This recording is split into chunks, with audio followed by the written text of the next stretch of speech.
Good morning from the Freedom of Information and Privacy Association. I'm Patrick Farnsworth, and this is your Access and Privacy Online news summary for Saturday, June 14th. It's Father's Day weekend in Canada, and there is a lot to unpack.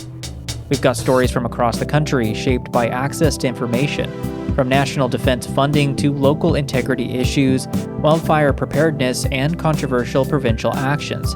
We'll follow that with a scan of cybersecurity incidents, data breaches, and surveillance concerns that are hitting public institutions hard.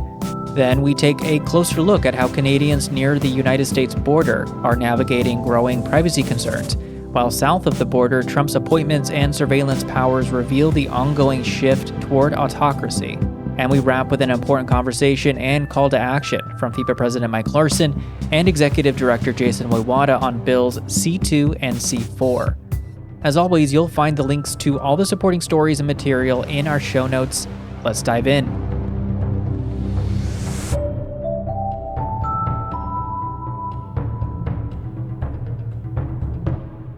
We begin in Ottawa, where Prime Minister Mark Carney has pledged that Canada will meet NATO's 2% defense spending target this year. The commitment, revealed just ahead of the G7 summit, comes amid questions about transparency and how these decisions are being funded and tracked through public accounts. Carney vowed that none of the new spending would be creative accounting, meant to impress NATO members, and he said he won't have to raise taxes to pay for any of it. He also announced a plan to set up a new defense research bureau to be called Borealis, meant to advance research in artificial intelligence, quantum computing, and other frontier technologies. And now turning to local journalism reports, Ed Smith, LGI reporter from The Pointer, brings us an update that in St. Catharines, Mayor Matt Cisco was found to have violated the municipal code of conduct by using city resources to support a Doug Ford campaign event. Despite this, the Integrity Commissioner Michael Maynard chose not to recommend any sanctions, raising concerns about accountability and political interference at the local level. The reason Maynard did not give out any sanctions was because he believed it, quote, wasn't appropriate to apply the code of conduct to severely restrict free political expression, end quote. It is unclear if Maynard saw all the evidence that shows Cisco used his office resources beyond what is addressed in the commissioner's report. Staying in Ontario, LGI reporter, also from The Pointer, Anushka Yadav, reports that legal experts and Indigenous leaders are preparing to challenge Bill 5, which would limit consultation with First Nations on resource projects. The proposed law, which could fast-track development permits, has already prompted some First Nations to threaten economic shutdowns across the province if it's passed. The changes would replace the Endangered Species Act with the Species Conservation Act, which takes away the focus of helping rebuild and repopulate endangered species. It also eliminates the ability for enforcement officers to stop projects harming species habitats. Lawyers say they have plans to apply pressure using Freedom of Information requests and other legal tools to combat this bill. And in New Brunswick, Natalie Sturgeon, LGI reporter at the St. Croix Courier, brings a new report into the 2023 Boquebec wildfire, which says communication failures hindered evacuation and emergency efforts. Despite warnings and emergency alerts, gaps in messaging systems left residents scrambling, once again showing the importance of public access to timely, accurate information. An investigation by the Courier showed that there was a failure to issue an alert ready during the fire.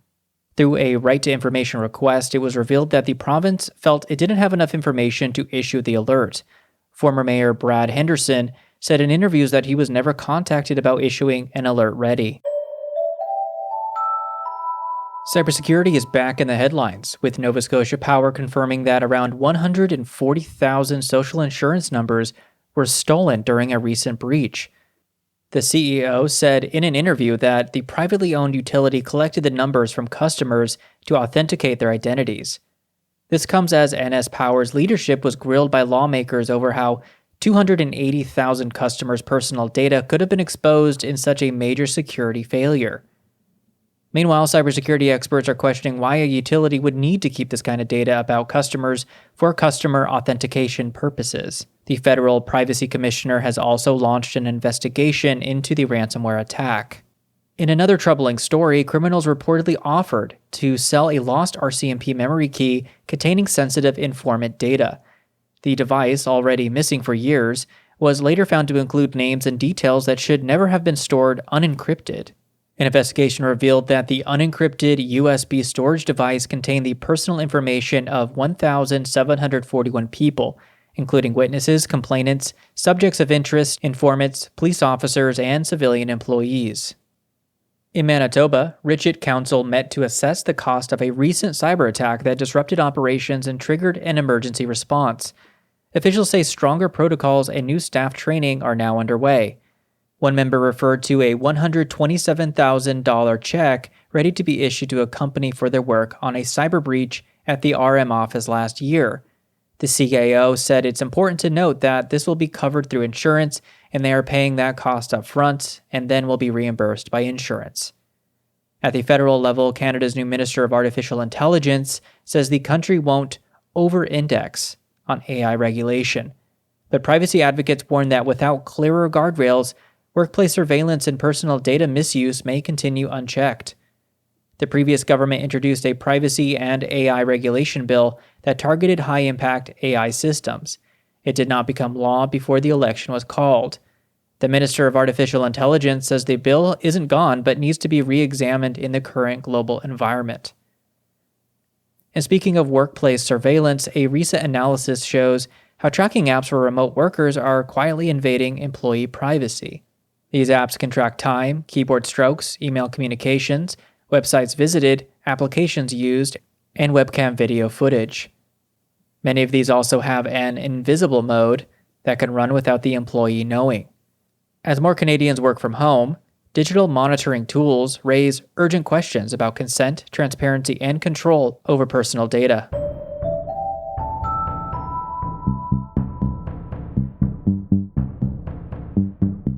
Turning to Canada-US border issues, LGI reporter Michelle Dory-Forstel from Kingstonist brings us a fascinating report on the local fallout from cross-border tensions. In Greater Napanee, Council is considering a cross-border cell phone policy that would prevent employees from taking municipal phones into the United States due to privacy concerns.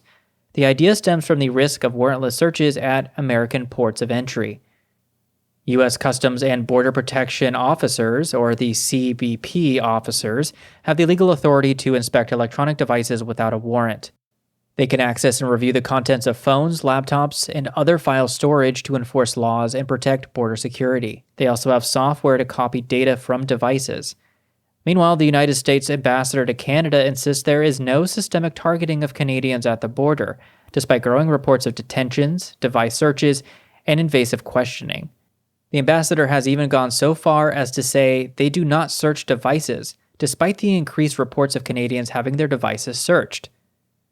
He then claimed Americans haven't had warm receptions either. When asked whether these extended to device searches and lengthy detainment, the ambassador said there are consular cases of Americans complaining to the embassy about the Canadian Border Services Agency.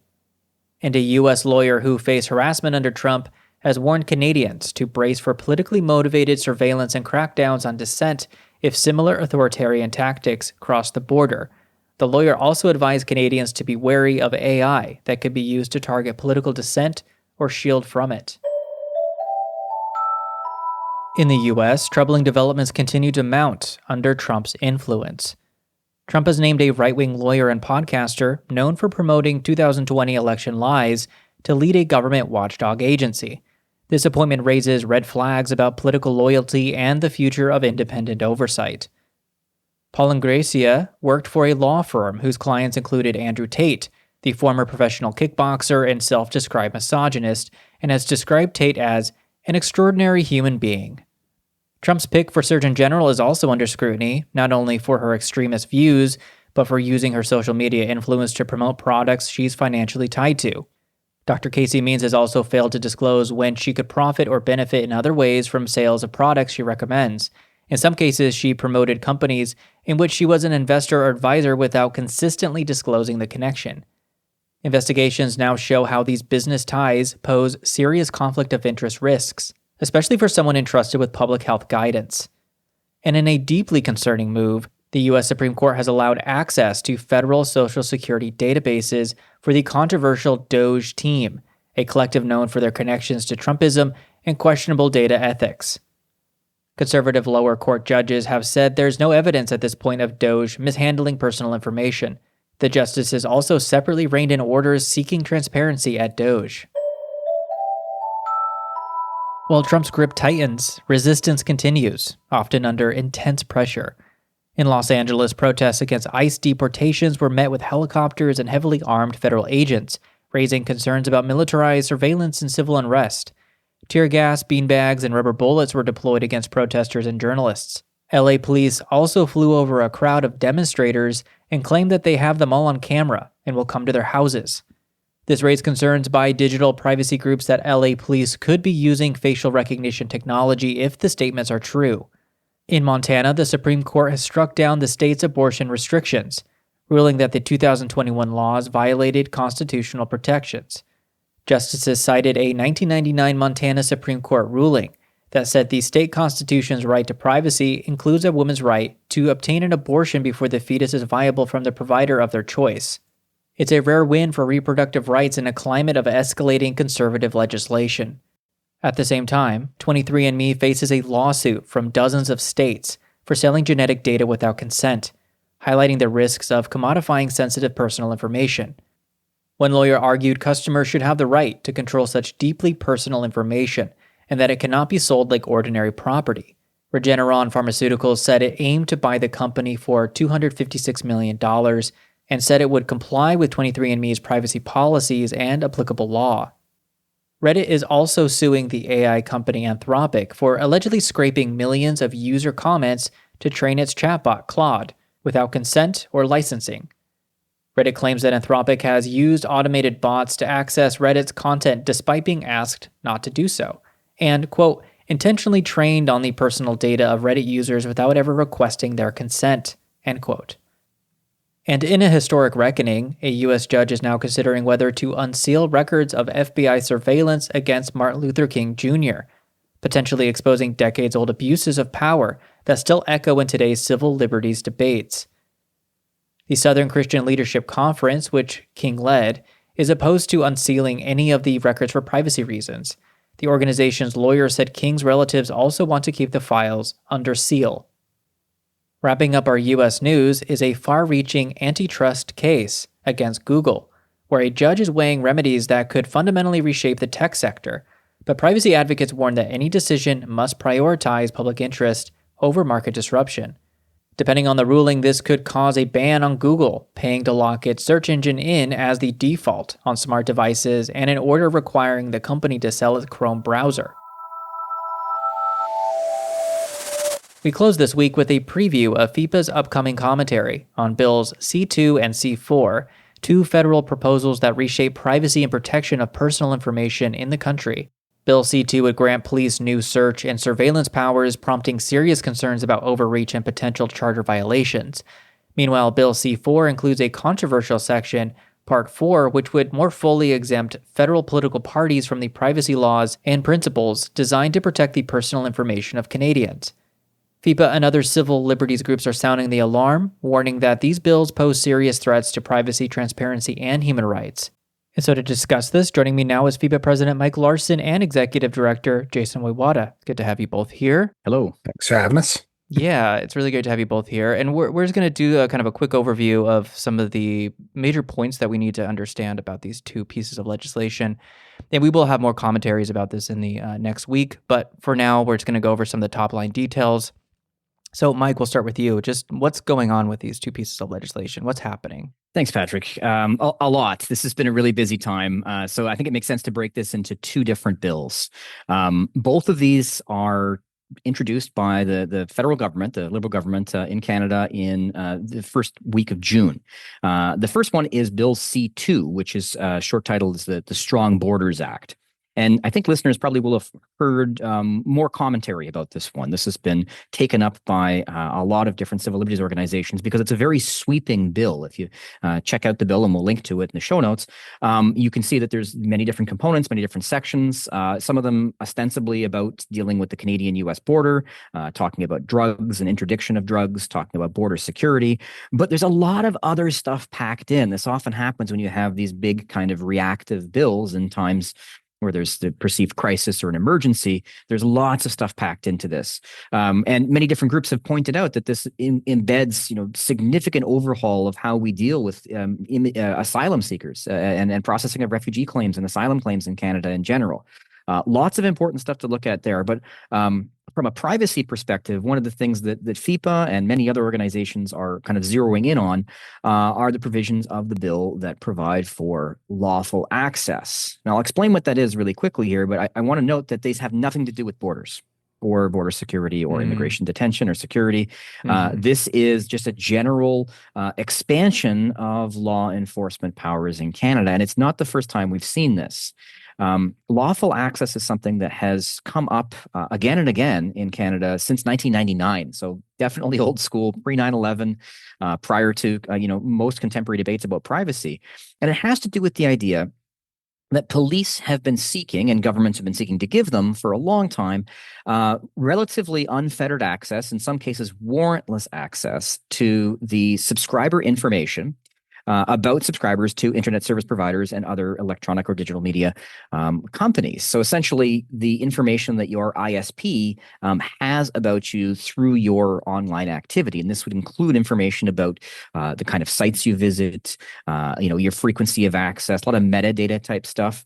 And there have been a number of attempts to use existing laws to attempt to kind of read in lawful access powers. And the government has argued they really need this to deal with serious investigations where they're having to cast a wide net or get some preliminary material before anything else can be done. But the courts have consistently said, no, actually, getting access to subscriber information is not the same thing as getting someone's address from a telephone book, an old school phone book. There's actually a lot of really intimately revealing information about our everyday lives that you can get by looking at our online activity through our internet service provider. And because of the sensitivity of this and because of the reasonable expectation of privacy, we should have a warrant govern access to that. And that's the way the courts have been looking at this for a long time now. And they've made some important Supreme Court decisions in Spencer and Bykovitz recently that really upheld this get a warrant approach for IP addresses and things like that. Well, with the Border Bill C2, part of the bill embeds a series of new powers for police that are essentially lawful access. There's information demands that require providers to indicate whether they have certain data about individuals who are indicated by the police, right? Suspected of any type of offense. There's global production orders that compel providers to share information to police or with police if there's reasonable grounds to believe an offense has been committed, and sometimes without a warrant required there. And then authorized access to information provisions that would allow law enforcement agencies really sweeping access to the systems of electronic service providers. So there's lots of privacy implications in this bill. But I think because it's also a border bill that has many other civil liberties implications, some of the privacy stuff has not been talked about as much as it probably should have. So that's a quick overview of where we are. We have some deeper information, of course, on the FIPA website. Yeah, of course. Well, do you want to talk about just the implications of C4? Jason, did you want to discuss that, or how do we want to talk about that? Yeah, I think that's as equally important. And in some ways, it's foundational to the democracy in Canada, because shortly after they introduced the changes to C2, they introduced C4, which is an affordability bill, and then at the bottom of C4, which is truly explosive in this instance, they add in Part 4, and Part 4 of Bill C4 includes an entire series of amendments to the Elections Act that will essentially exempt federal political parties from the privacy laws of Canada. Right now, privacy laws are not applicable to federal political parties except in the province of British Columbia. And that's why we are interveners in a case, because the three major political parties are trying to make sure that privacy laws don't apply to them. And so we're fighting that case in British Columbia. That court hearing date was set for the end of this month. And then all of a sudden they introduced these proposed amendments, and those could kill the ability of provincial law to apply to federal political parties. And there are a series of amendments in this bill that are laughable in many respects. They are trying to retroactively apply the law to the year 2000. That's before social media happened. That's before, at the start of Y2K, they want to be exempt from any misuse of personal information of Canadians. And the great irony here is the very laws in C2 and other locations in Canada that apply to every sector in Canada, those privacy principles that have been the underpinning of our protections for personal information that have been adopted in every sector across Canada, internationally in bills like the GDPR and rights-based approaches to your personal information across the world. This legislation seeks to ensure that political parties are exempt from it. You will have greater access to information from the RCMP, your own personal information from the RCMP and CSIS, Canada's spy agency, than you will from federal political parties. Or Tim Hortons. Or Tim Hortons, yes. And so this is a really, really critical issue in terms of our ability to control and manage our personal information. And the political parties want to strip that away and take a paternalistic approach to say that Canadians can't have access to it. So there's a bunch of stuff that's happening right now across civil society on this. And the irony is all of this is meant to pass before the end of next week, before June 20th. And so that is moving incredibly quick. They're trying to pass this through in the early months of summer and late spring here. And we've got to, do something to try and stop it. And that's what we're trying to do. And if I can jump in to add to what Jason said here with C4, not that we would recommend everyone kind of assiduously reads the entire Hansard transcript of every day of the House of Commons, but this one actually is pretty interesting reading. So when this bill is introduced, it's introduced as this Affordability Act, right? And the presentation from the minister who introduces it, this Minister of Finance and National Revenue, it's all about affordability. It's about housing prices. It's about carbon taxes. And these are major issues, political issues that the election was fought over. So inevitably, of course, the questions and the responses and the speeches in the House of Commons all focus on these kinds of things.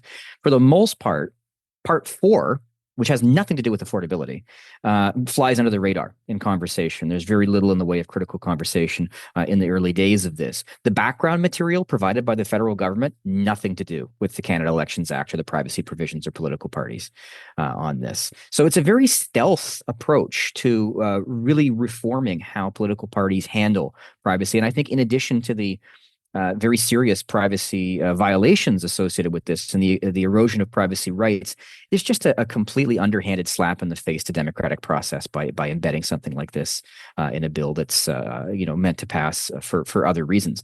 There's a vested interest, I would say, as Jason's alluded to, there's a vested interest that the federal political parties have in not talking about this in the House of Commons. Usually, they're at the drop of a hat, they're gonna criticize each other for anything that they say. But in British Columbia, the Liberal Party of Canada, the NDP, the Canadian Federal NDP, and the Conservative Party of Canada are all on the same side, arguing that they should not be, as federal political parties, subject to British Columbia's privacy laws that otherwise apply to political parties, including provincial parties.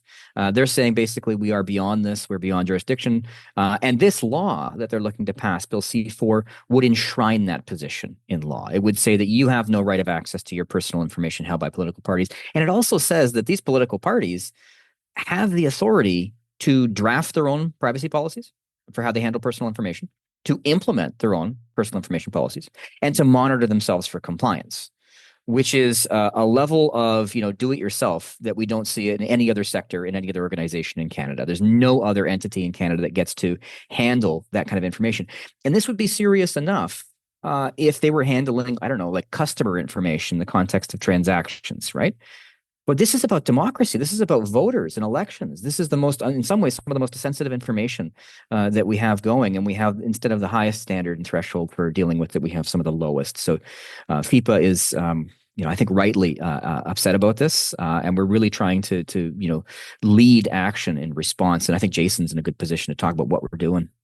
Yeah, and so bridging off of that, and there's lots of civil society action across Canada on this, but FIPA is in many ways leading the response on C4, and we have put online a number of mechanisms that people can write into their local MPs, write into the minister, and ask them to withdraw Part 4. The opposition parties are starting to get that they are in jeopardy over not taking a strong stance against this being part of the bill. And so we are calling for Part 4 to be removed from the Affordability Act, and to make sure that that is introduced as a separate portion so that it can be properly debated and amended within the House of Commons. It's a really important step that we think is needed, because ultimately, the other thing in all of this is one of the things they talk about is that agents will be able to do anything they want that is in alignment with these policies that the political parties draft. And the irony there is a company like Facebook that would be working on behalf of a federal political party could face a maximum fine of $5,000 if they misused the information that was provided to them.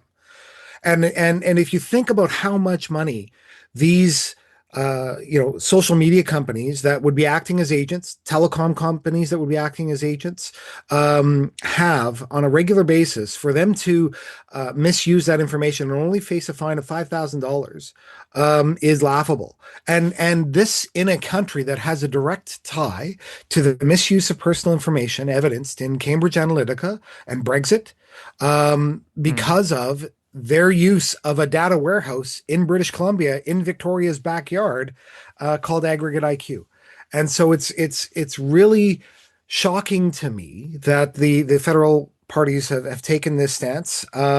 So, I mean, ultimately, with both C4 and Bill C2, it's important that people have their voices heard. So we have tools on our website on Bill C4. The International Civil Liberties Monitoring Group, who folks of the podcast may be familiar with, we've had them on here once before, have tools regarding Bill C2. There are other civil society groups that are sending in joint letters there, but ultimately, if we want to protect our privacy, we have to speak up, because both the federal political parties and the police are making some major overreach here that could have long-standing implications down the road. Yeah. Okay. Well, is there anything else that we would like to share before we wrap this up? And of course, we will be doing more commentaries and more discussion about this in the coming weeks. Anything else that we really want to direct people towards in the week ahead? Well, I think definitely to check out on the C4 fronts, the letter that FIPA has drafted and sent to the minister, and is circulating to other political parties and MPs as well, because this is a formal statement from us saying withdraw this thing. People can echo that. They can contact their own representatives, and all those resources, as Jason said, are on our website. We also have a backgrounder on some of this stuff, because it can get complicated, it can get dense, and so we really do try and break this down into some very specific, here are the issues. I think with C4, it's not hard to see where the issues are. Bill C2 is a larger, more complex bill. So definitely check out those resources, and definitely, as Patrick, as you mentioned, we have some commentary lined up for next week on the podcast as well, where we're going to dig into this a bit deeper and keep an eye on things. And hopefully the media will pick up on the C4 thing. I think that's maybe my final point I'll make. C2, because of how large it is, because of how borders are already a hot button issue, has received some pretty significant media attention, which is good, right? There's a conversation going on about this in Canada. There's articles and op-eds out there. C4 was designed to fly under the radar, and has done so pretty effectively, despite the fact, as Jason said, it's called C4. It's explosive, and I think needs to be treated as such. Yeah. The name is not lost on us, I think. All right. Well, we will, certainly be providing all the resources we need down in the description. There's plenty of resources on the website as well. But just check out the podcast description for all this information and how you can get involved in pushing back against this.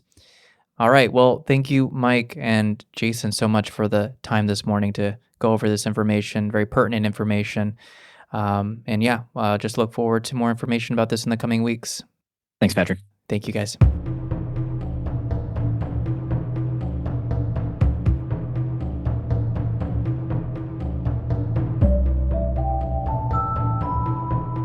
Be sure to check out our show notes and take action in Canada against Bill C2 and C4 to protect your privacy.